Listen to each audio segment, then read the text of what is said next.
país, quando você vai para o campo, que enfrenta o mesmo problema, o produtor rural não tem segurança jurídica. Aqui também, na cidade, então você precisa disso. No Rio de Janeiro, há 2 anos, fechou-se na Barra da Tijuca mais de 400 estabelecimentos comerciais, basicamente por causa da insegurança. Então o trabalho vem por aí. E outra coisa, né? O Brasil tem uma dívida enorme, monstruosa, e muitas vezes a gente fica preocupado como é que nós vamos sair dela, porque isso atrapalha também investimento em nosso Brasil. Então temos pessoas profissionais capacitadas que vão conduzir essa política que na ponta da linha surge o emprego. E com o emprego você resolve uma série de problemas por tabela. Lembrando, deputado, que a pergunta foi sobre moradores de rua. Miséria extrema. 30 mil moradores de rua em São Paulo, Rio de Janeiro, mais que o dobro disso. O senhor chegando na presidência da República, o senhor tem um plano para resolver a curto prazo, a médio prazo, essa situação da miserabilidade? Olha, você pode procurar ajuda em vários locais.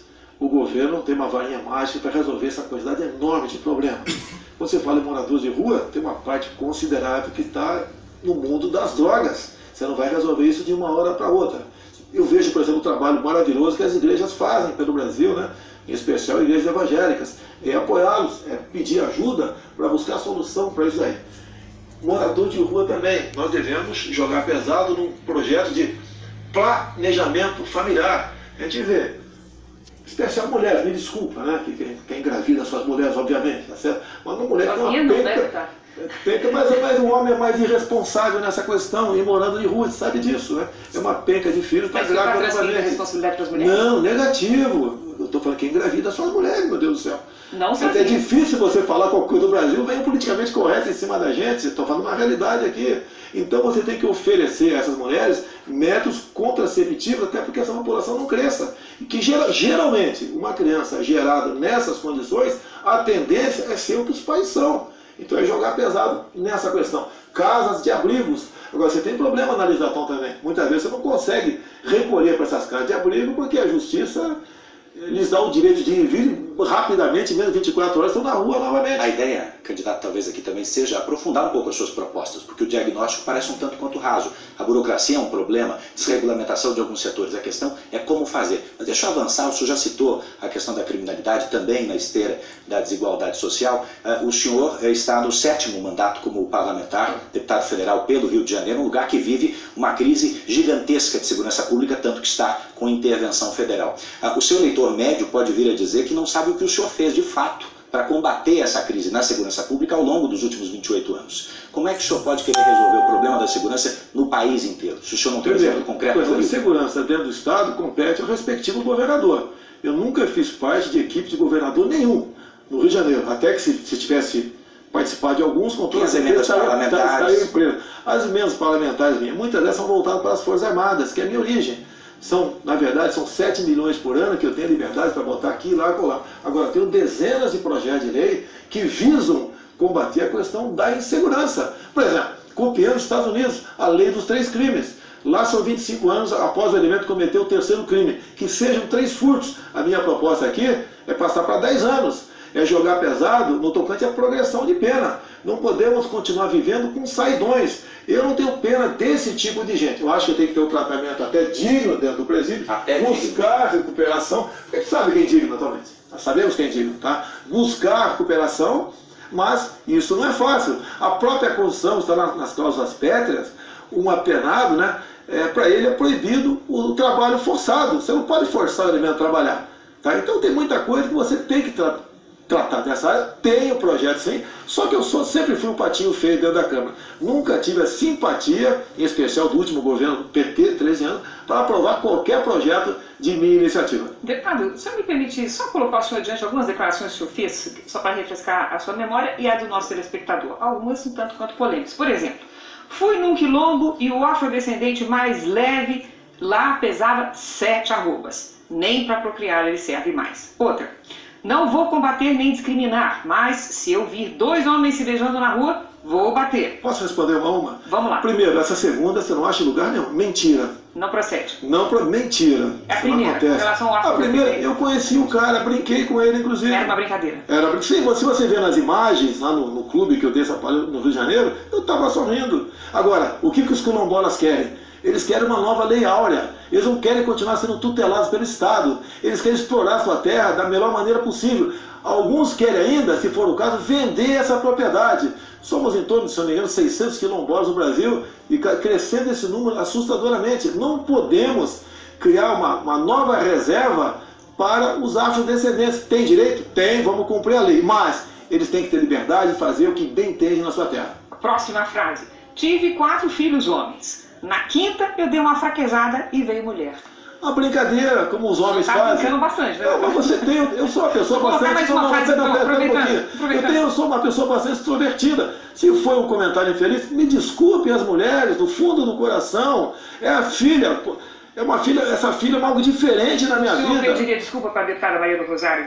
Ela teria que primeiro pedir desculpa, né, aos familiares que tiveram a sua filha estuprada e assassinada por aquele bandido chamado Champinha. Ela estava defendendo o estuprador Champinha, dizendo que qualquer crime dessa natureza, praticado por menor de 16, 17 anos, a pena tem que ser à luz do ECA, e não à luz do Código Penal nosso, que eu tento mudar há muito tempo, que se configura na redução da maioridade penal. O que aconteceu ali, a Justiça chama de ato reverso. Ela real no Supremo por esse motivo. O Supremo, né? Lamento, quem me levou essa proposta para lá falou assim, olha, ela vier com uma petista de carteirinha, que foi pego logo depois de ter me denunciado lá, em Portugal, com a faixa fora Temer.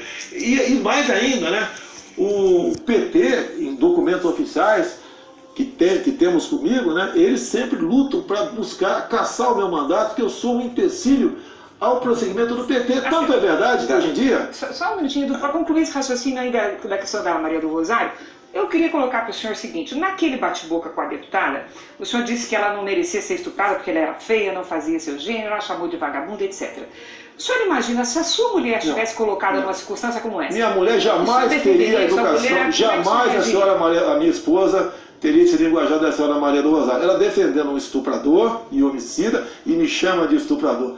Mais ainda, olha só, há 2 anos e pouco nós votamos uma proposta de emenda à Constituição para reduzir a maioridade penal para quem pratique crime como estupro. A senhora Maria do Rosário votou contra. O recado que ela dá, a senhora Maria do Rosário dá para todas as mulheres do Brasil é o seguinte: menores de idade pode continuar estuprando e matando, que você vai ser punido à luz do ECA. E nós sabemos que a cada 6 meses, um elemento que está lá recolhido uma casa... Esse é o mito.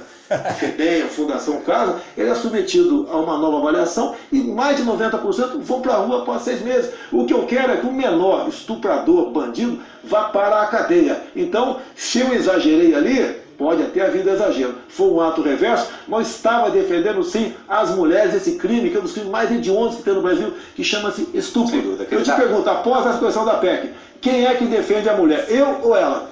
Vamos falar sobre a área administrativa. O senhor disse que não teve a possibilidade de concorrer ao Executivo, não teve um cargo no Executivo, mas o senhor tem condições dentro do seu gabinete de gerir a verba pública, o dinheiro, da maneira que achar melhor. E, inclusive, na contratação de funcionários. O senhor acabou de citar a sua esposa, eu queria lembrar aqui ao senhor e ao telespectador que ela foi contratada por mais de 1 ano no seu gabinete quando vocês namoravam. 2 meses depois, vocês se casaram. 5 meses depois do casamento, ela foi promovida ao cargo que é considerado mais alto do gabinete. Me parece, deputado, só 2 meses depois do casamento, ela foi embora. 2 meses após o casamento. E ela podia continuar... Me permita só fechar a pergunta. Parece ao eleitor médio um caso clássico de nepotismo. O senhor já disse que foi decisão do líder do partido, o que poderia ser enquadrado como nepotismo cruzado. Eu lhe pergunto se a contratação da sua esposa, nesse caso, ela foi por competência ou por amor. Ela trabalhava, trabalhou para 2 outros deputados em Brasília. Depois veio trabalhar e foi para a liderança do partido. Quando me casei com ela, eu consultei a Câmara, que já existia a lei do nepotismo. Se ela poderia continuar ou não. A adesão da Câmara que sim. Por quê? Porque quando eu casei com ela, já estava empregada. E 2 meses depois, então, nós resolvemos como um acordo que ela fosse demitida. Então, não existe nepotismo nessa situação. A propósito de... Agora, logicamente, com amor se faz presente. Eu não vou te dizer que não. Continuo apaixonado até hoje por ela. A propósito dessa questão de demitir funcionário, etc., o senhor considera que o fato de o senhor ter demitido a Val é uma satisfação pública satisfatória para o suposto funcionário fantasma que o senhor mantinha? Primeiramente, né? Você não pode falar em fantasma. Pela primeira vez, coisa rara ser questionado sobre isso.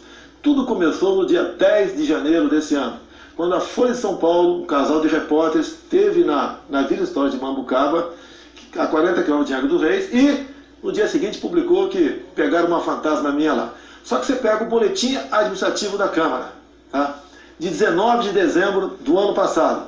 Lá publicou as férias da senhora Val, de 26 de dezembro a 24 de janeiro. Então, no dia 10 de janeiro, a senhora Val estava de férias. É uma injustiça enorme que a Folha de São Paulo cometeu contra uma senhora, uma mulher respeitada, que tem um marido que sofre sérios problemas, que ganhava 1.300 por mês. Chamar fantasma alguém que ganha 1.300 por mês e numa época de férias, isso é perseguição da Folha de São Paulo para comigo, que eles não se cansam de passar vergonha comigo. Vamos na próxima questão. O senhor já falou em auditar, em fazer uma auditoria no Bolsa Família. Eu gostaria de saber a sua opinião, a sua avaliação sobre esse programa e se o senhor considera que o número de beneficiários é exagerado. Olha só, o programa tem que ser mantido, tá? Eu tive uma experiência junto com um ex-prefeito da cidade de Marau, Rio Grande do Sul. Ele fez uma auditoria no seu município. Números aproximados. 1/3 era fraude. O pessoal pediu para sair para evitar responder um processo. Por quê? Ele era uma pessoa, desculpa aqui, como nós. Tinha emprego, né, e estava na fraude. O outro 1/3 ele conseguiu reinserir no mercado de trabalho. E o 1/3 restante, por questão humanitária, ele manteve. O número, pelas potencialidades do Brasil, para aquilo que nós podemos aqui esperar do Brasil, é exagerado. Ninguém quer perseguir quem recebe Bolsa Família. Aquele senhor, aquela senhora que recebe e não tem como sobreviver, eu acho que até mais do que manter. Você tem que aumentar o Bolsa Família com o recurso que sai daqueles que vão sair por fraude. Então é um programa que nós temos que mantê-lo e, por questão humanitária, obviamente, olhar com muito carinho. Deputado, uma das principais preocupações da população é com a situação da saúde pública. O que traz o seu programa de governo neste quesito? Olha só, isso aí é um ponto que me difere de todos esses candidatos e os que no passado foram presidente da República. O grande problema do Brasil são as indicações políticas. Me desculpe, Petinha, talvez você não saiba o nome do atual ministro da Saúde, e nós deveríamos saber, até pela sua competência. São indicações políticas, e essas indicações políticas são para atender o partido. E com essa indicação política, repito, leva então aquela pasta à ineficiência e à corrupção. Então, um bom ministro da Saúde é o que vai tratar desse assunto com o devido zelo. E outro, temos que ter um ministro da saúde, não um ministro da doença. Um ministro que invista na saúde básica e na prevenção. Essa é o macro da nossa proposta para tratar desse assunto. Nós estamos próximos de terminar, candidato, e existe uma questão que paira no ar e no meio político sobre um suposto indulto do presidente Lula que envolveria outros partidos. O senhor conhece esse plano? O que existe de concreto? O que o senhor sabe sobre essa história? Conheço, isso é como se chama no quartel, o boletim das vaias, né? Nós sabemos, né? Então o que os grandes partidos querem, o Centrão e a esquerda do lado de lá, é um indulto para o Lula e o pessoal da Lava Jato, que seria o compromisso do presidente eleito, não meu, do eleito.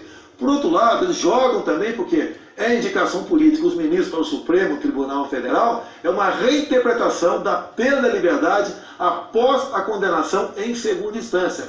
Então o que está em jogo no momento é o indulto, o fim da Lava Jato, que vem sendo costurado nos meandros da Câmara e dos partidos, para quem porventura chegar lá, levar avante essa proposta para botar em liberdade. Beneficiaria quem mais? Beneficia o Lula e todos envolvidos na Lava Jato. Ok? Todos condenados na Lava Jato. O senhor inclui quem? Pessoas do PSDB, do MDB? Todos os partidos que tiveram pessoas citadas até agora. PRB, PR, PP, que eu já fui do PP também, PMDB, PT. Todo mundo está nessa... E a sua opinião sobre isso? Isso aí você acaba com o poder judicial do Brasil. Seremos um país sem lei. Com que moral você vai prender um ladrão um cara que roubou um carro aí fora, deixando em liberdade quem desviou bilhões do nosso Brasil?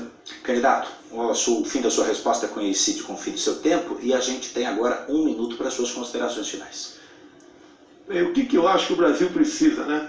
De um presidente, seja quem for, honesto, que tenha Deus no coração, que seja patriota, que jogue pesado na questão da insegurança do Brasil, tá? Que redirecione a política de direitos humanos, que consiga agregar valor via tecnologia daquilo que nós temos aqui no nosso Brasil, que trate com carinho, né, com o devido respeito, o nosso policial civil e militar, que jogue pesado também nos desmandos que há no campo por parte do governo, por parte de invasores, para que o nosso homem possa produzir realmente com paz, com tranquilidade. Desejamos fazer para o mundo todo, né, um comércio sem o viés ideológico.